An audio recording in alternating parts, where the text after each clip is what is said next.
Je m'appelle Yoel Pitowski, j'habite à Bruxelles depuis 20 ans. J'ai grandi dans plusieurs pays, dont principalement l'Argentine, où s'est déroulée mon enfance et mon adolescence. J'ai vécu principalement dans des maisons en construction ou démolition, ce qui a fait que je me suis assez vite senti à l'aise dans tout ce domaine. Les matériaux de construction, les espaces en changement et l'évolution d'un lieu, on va dire.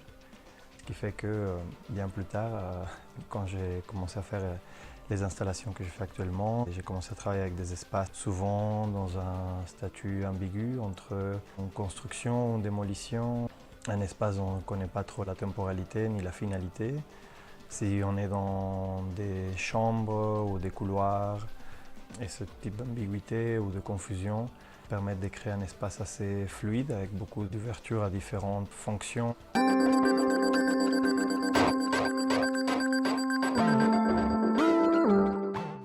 De manière générale, quand j'arrive dans un espace d'exposition dans lequel je suis invité, je me pose la question qu'est-ce qui pourrait avoir lieu dans cet espace autre que ce à quoi on est habitué, en termes d'architecture, en termes de parcours dans l'espace, en termes d'utilisation. Je vais venir créer une disruption, une rupture avec l'attente qu'on a et créer une situation où il y a une sorte de dissensus, où on ne sait plus trop où on est. Je crée cette nouvelle situation avec des éléments qui se confondent avec l'architecture qui reçoit l'installation et dont on ne sait pas trop les limites du geste artistique. Et souvent ces éléments sont les structures qui n'ont pas de visibilité de manière générale dans l'architecture puisqu'elles sont derrière les cloisons, derrière les murs. Et donc qui ont volonté de donner une visibilité à ce qui normalement on n'en a pas, avec toutes les implications politiques dont on peut en déduire, l'exposer autrement que par le langage de l'architecture. Je travaille souvent avec des matériaux de construction, du bois, des plaques de plâtre et du béton. Et j'aime beaucoup créer une situation ambiguë même au sein de ces matériaux. Le spectateur va être confronté à des façades en béton qui semblent être immuables et permanents. En fait, il s'agit de plaques de plâtre ou de matériaux très éphémères qui ont été recouverts par du béton. Et il y a une sorte de remise en question entre la pérennité supposée de l'architecture qui est censée être là pour toujours. Cet arrière du décor suggère qu'en fait l'architecture est bien plus malléable et changeante qu'on le croit. Et donc, j'ai créé souvent ces contrastes entre un matériel très éphémère, couvert de béton, et de manière générale, j'aime travailler avec un matériel dans différents états.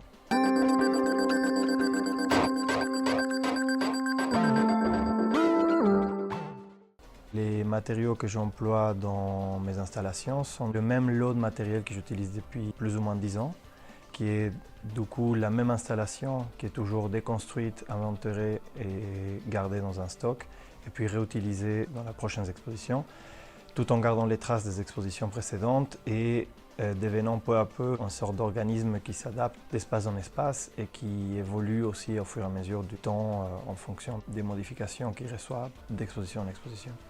En fonction des lieux d'exposition et des espaces dans lesquels je construis mes installations, le public a différentes manières de participer dans l'installation. Dans certains cas, j'ai construit des espaces où il y a un parcours à travers des passerelles. Il peut se balader, qui ont certaines libertés dans cette contrainte spatiale. Dans d'autres installations, l'espace il est par sa forme apte à recevoir différents types d'activités comme un concert ou une cuisine ou différents types d'événements. Et par la structure même de l'installation, des éléments peuvent être des sortes d'excroissances architecturales qui deviennent un banc ou une chaise ou un escalier. J'essaie vraiment d'avoir des espaces qui soient le plus fluides possible et le plus ouverts à une découverte qui ne soit pas linéaire directement et où je ne guide pas forcément le spectateur. Quand j'arrive dans un nouvel espace d'exposition, souvent j'ai une idée de ce que j'aimerais faire assez vite. Je travaille souvent avec des plans dessinés ou des modélisations 3D, parfois avec des maquettes, mais qui restent toujours à adapter sur place, puisque souvent, lorsque l'architecture commence à être modifiée dans l'espace, les rapports que moi-même j'ai avec l'architecture changent assez vite.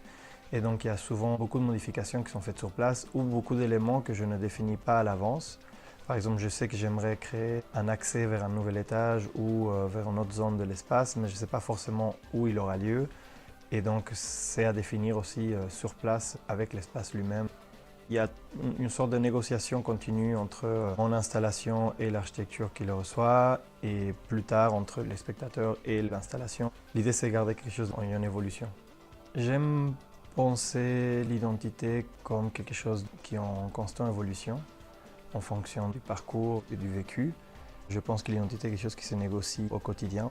Et à travers mes installations, j'essaye de créer un lien entre ma manière de vivre mon identité, ou l'identité en général, avec la manière dont se négocie l'identité. L'installation que je fais et l'architecture qui l'accueille est un élément extérieur qui vient migrer dans un espace et qui doit s'adapter à cet espace.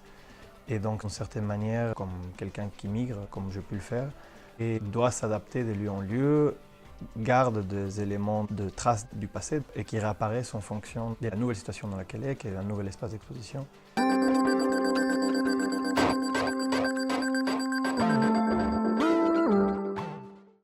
Pour Symposium, un des axes de réflexion de l'exposition est sur le non-vivant, l'extraterrestre, les formes de vie autres et non humaines.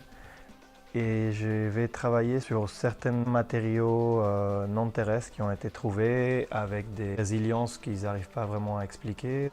Un matériel qui peut garder une mémoire des formes et retourner du présent vers le passé dans sa structure, et que je vais essayer de développer dans une installation qui vient à l'entrée de l'exposition, créer une sorte de passage entre l'extérieur du centre d'art et l'exposition à l'intérieur, via une sorte de parasitage qui fera l'architecture, créer une sorte de confusion entre est-ce qu'on est dans une ruine qui réapparaît ou est-ce que c'est une sorte de parasite qui refait apparaître des éléments passés de cette architecture à travers des nouvelles textures et nouveaux matériaux que je veux mélanger avec les matériaux habituels dont je travaille, donc un ciment et un béton traités de nouvelle manière, qui reflètent aussi des textures que j'ai pu voir dans le désert en Argentine et qui sont aussi souvent des lieux d'apparition dont les gens disent voir souvent des éléments non terrestres apparaître. C'est plutôt des structures qui vont sortir ou se fondre dans le mur avec des fragments d'architecture qui vont être plus ou moins engurgités par du béton, en forme de mousse aussi. Souvent, mes installations peuvent être perçues comme une deuxième peau dans l'espace. Ici, je veux vraiment aller plus dans cette idée de parasitage et donc être vraiment dans des éléments plus petits et qui vont venir apparaître dans l'architecture en tant que sorte d'excroissance ou champignon. C'est rendre en quelque sorte vivante l'architecture. Je veux partir des structures qui auraient pu être là dans l'espace, comme des murs ou des colonnes, et qui ont été là peut-être à un moment donné, qui vont réapparaître à travers ce parasite qui vient de redigérer à nouveau. Je dirais que dans les installations plus totales ou globales, le visiteur il est dans une fiction, entièrement plongé dedans. Il a du mal à voir les limites de cette narration, cette fiction, alors qu'avec ce que je vais faire pour Symposium et ce que j'aimerais faire dans les mois à venir, le spectateur sera peut-être plus confronté à une fiction avec une certaine distance. Et donc ce sera une autre manière d'opérer autour des mêmes questionnements et mêmes problématiques.